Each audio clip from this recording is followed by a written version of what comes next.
오늘은 창세기 26장 16절에서 25절까지의 말씀입니다.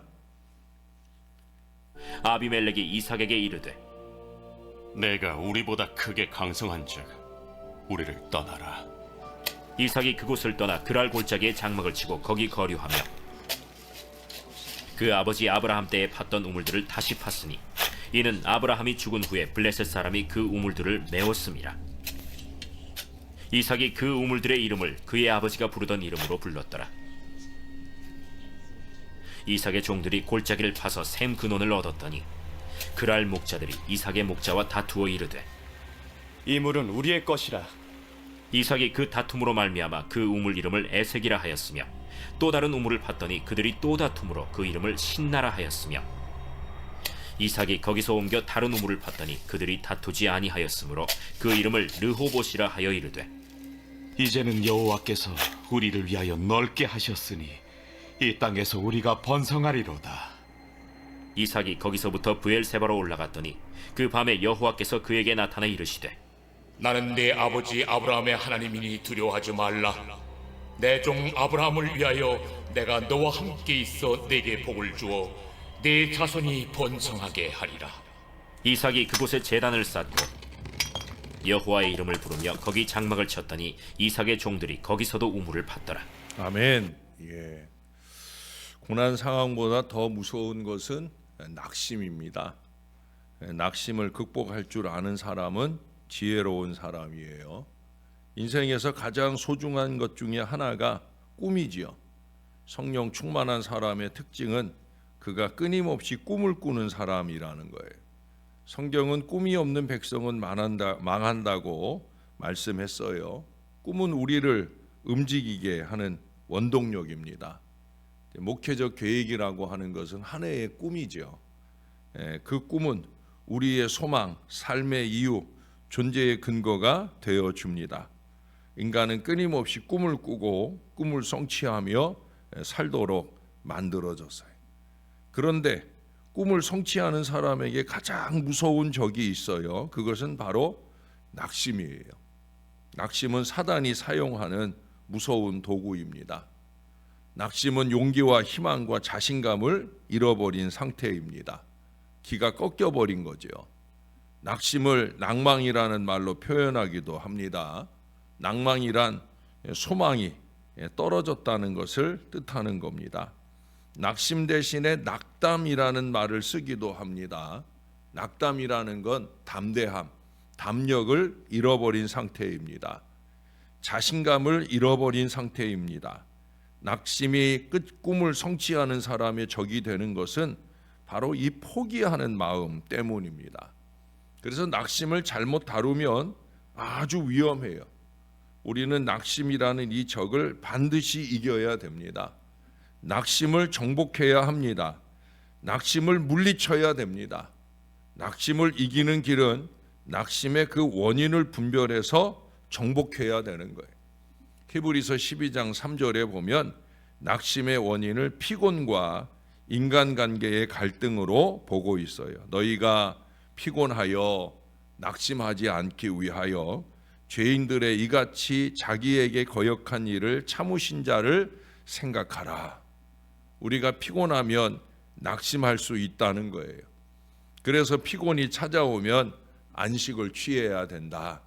그래서 하나님이 새해에 열심히 헌신한 우리 주 안에서 쉬라고 안식의 시간을 주시게 된 겁니다. 피곤과 함께 인간관계의 갈등이 우리를 낙심하게 합니다. 인간관계의 갈등을 해결하는 길은 예수님을 생각하는 거라고. 자기에게 거역한 일을 참으신 예수님을 생각하며 참아야 된다는 거예요.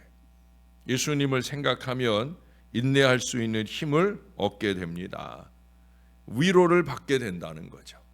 너희는 내게로 와서 내 멍에를 메고 나와 함께 쉬어라 하신 이유가 바로 여기에 있는 거예요. 여러분, 낙심을 이기는 최고의 길은 기도입니다. 예수님은 누가복음 18장 1절에서 항상 기도하고 낭망치 말라고 말씀을 해요. 낙심하게 하는 사단의 공격을 이길 수 있는 강력한 도구는 기도입니다. 그래서 우리가 안식하는 이 한 해를 지나면서도 예배와 중보 기도를 더 강화하고자 하는 이유가 바로 여기에 있는 거예요. 기도하게 되면 힘을 얻어 낙심을 이기게 됩니다. 낙심은 꿈을 성취하는 과정에서 누구나 경험하게 되어집니다. 그러므로 낙심 때문에 낙심, 낭망, 낙담하지 않도록 주의해야 됩니다. 오늘 본문은 그렇게 낙심할 수 있는 상황 가운데서, 환경 가운데서 위로부터 부어주시는 능력을 힘입고 그 낙심의 상황을 극복하는 이삭의 이야기들이 펼쳐지고 있습니다.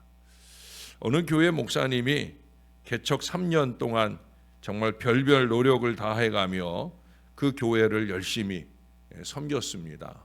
교회를 섬겼다는 건 교우들을 섬긴 거지요. 근데 이 성도들이 좀처럼 변화되질 않는 거예요. 이게 늘 많은 목사들의 고민 아니겠습니까? 그래서 목사님이 하나님 앞에 기도를 했어요. 그랬더니 그 마음 가운데 하나님이 주시는 감동이, 의외의 감동이 오더라는 거예요. 별짓을 해도 변하지 않는다면 시체네 하는 생각이 들게 되더라는 거예요. 시체니까 썩기만 하는 거지 라는 생각이 들더라는 거예요. 시체의 변화는 두 가지 중에 하나예요. 썩으면서 점점 형체가 없어져 버리든가 아니면 생명을 불어넣어 살리든가, 둘 중에 하나의 선택을 해야 되는 그 상황 앞에서 그 목사님은 후자를 택했겠지요. 생명을 불어넣자. 하나님의 영이 더해져야 된다는 거예요. 하나님의 영이 변화하게 할 수 있다는 거예요. 그래서 낙심하지 아니하고 성령 충만하게 영적인 부요함을 위해 더욱더 열심히 있게 기도하면서 그 목회를 꾸준하게 이어가시게 되었더라 하는 거예요. 오늘 본문을 보면 그 16절 이하로부터 계승자 이삭의 모습이 나오고 있어요. 이삭은 아브라함의 가계가 끊어질 위기에서 극적으로 태어난 계승자입니다. 생기 있게 성장하여 계승하는 이삭의 모습을 볼 수가 있습니다.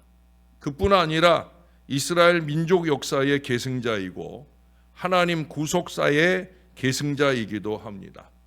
믿음의 조상 아브라함의 바로 그 믿음을 계승하는 믿음의 자녀가 되었다 하는 거죠. 아브라함처럼 창업의 시조가 되는 것도 중요한 일이지만 일을 시작하는 사람은 한 사람뿐이죠. 그러나 그 일을 계속 발전시켜야 할 사람은 많아야 됩니다.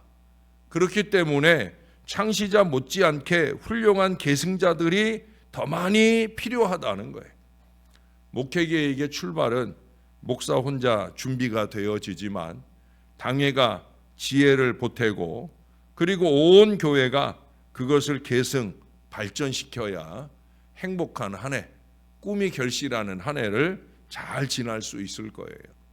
아무리 훌륭한 창시자가 있다고 할지라도 그 일을 발전시킬 수 있는 계승자들이 없다고 하면 그 위대한 창업이 쉽게 무너지고 마는 거예요.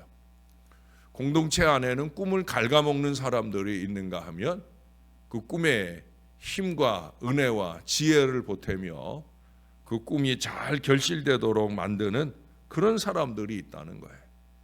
우리는 후자의 사람을 신앙하는 사람이라고 생각하게 되어집니다. 아브라함의 아들 이삭은 그런 사람이었어요. 우리가 앞서서 본 대로 이삭은 아브라함이 100세에 얻은 금쪽 같은 아들이었습니다.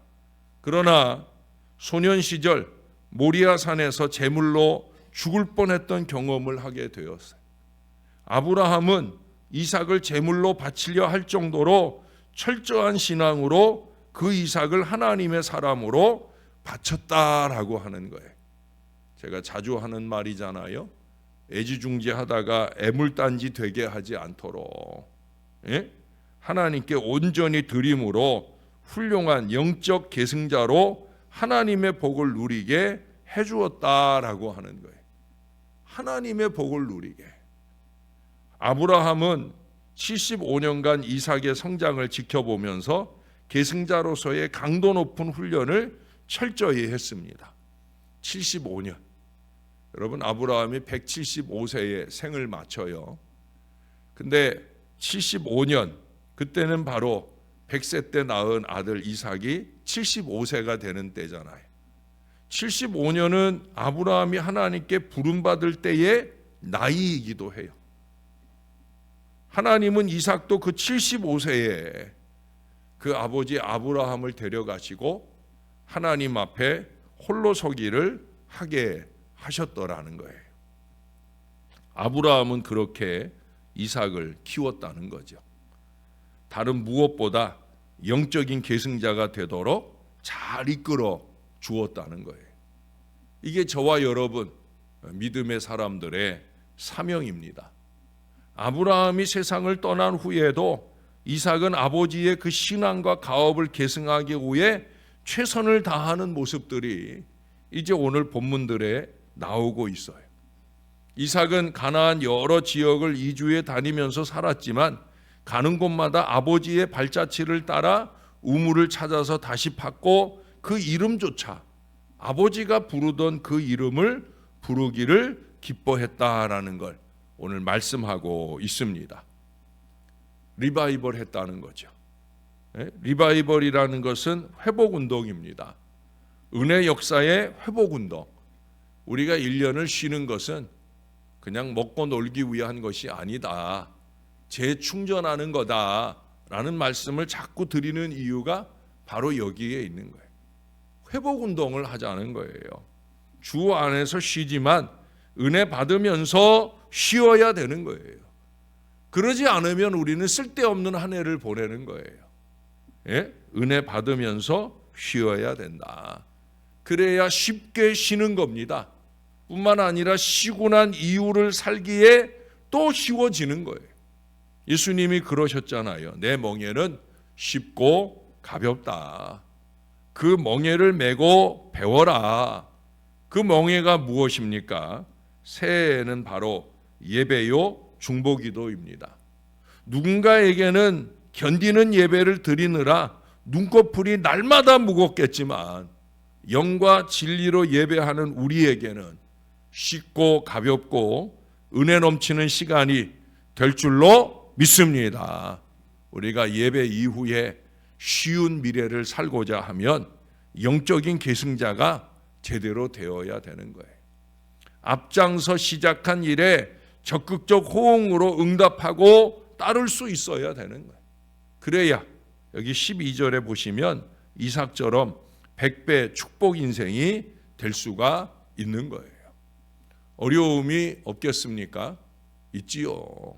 여기 이삭도 보세요. 오늘 우리가 읽은 본문에 보면 수없이 많은 어려움 속에서 새 역사 창조를 위해 끊임없이 개척해 나가는 이삭의 모습을 볼 수가 있어요. 이삭은 아브라함의 모든 것을 계승하고 보존하기 위해 최선을 다하면서도 새로운 도전을 극복해 나갔다는 거예요. 계속해서 새로운 땅을 개척하고 새 우물을 파는 모습을 오늘 보여주잖아요. 물론 그것은 어쩔 수 없는 벽에 부딪혀 시작한 일입니다. 고난이 없으면 좋았겠지만 상황이, 환경이, 또 사람이 그렇게 내버려 두지 않거든요. 잘 파놓은 우물을 메우고 또 판 우물을 빼앗고 그렇게 억울하게 이삭이 블레셋 사람들에게 그랄 사람들에게 쫓겨다니고 여러 번 우물을 빼앗겼지만 이삭은 좌절하지 않아요. 소모적인 분쟁으로 시간과 정력을 낭비하지 않아요. 안 보고 말지. 그러면서 또 다른 곳으로 옮겨갑니다. 이삭은 과감하게 우물을 양보해주고 새로운 우물을 팠을 때 더 좋은 샘의 근원이 터져 나와서 새로운 영역을 확정해 나가는 모습을 우리들에게 보여줍니다. 이삭이 르호봇과 부엘세바까지 왔을 때는 대단히 넓고 비옥한 땅을 얻었고 아브라함에게서 물려받은 유목 생활에서 이제는 농경 생활을 더 개척해서 발전시키고 있는 모습을 보여주고 있다는 거예요.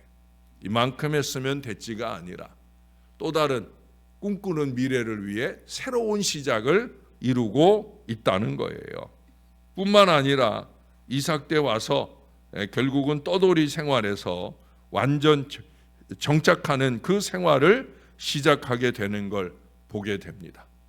그리고 오늘 본문 뒤에 보면은 블레셋 사람들과의 이 평화협정을 체결하면서 태평성대를 이루게 되어지는 그 마무리를 보여줍니다.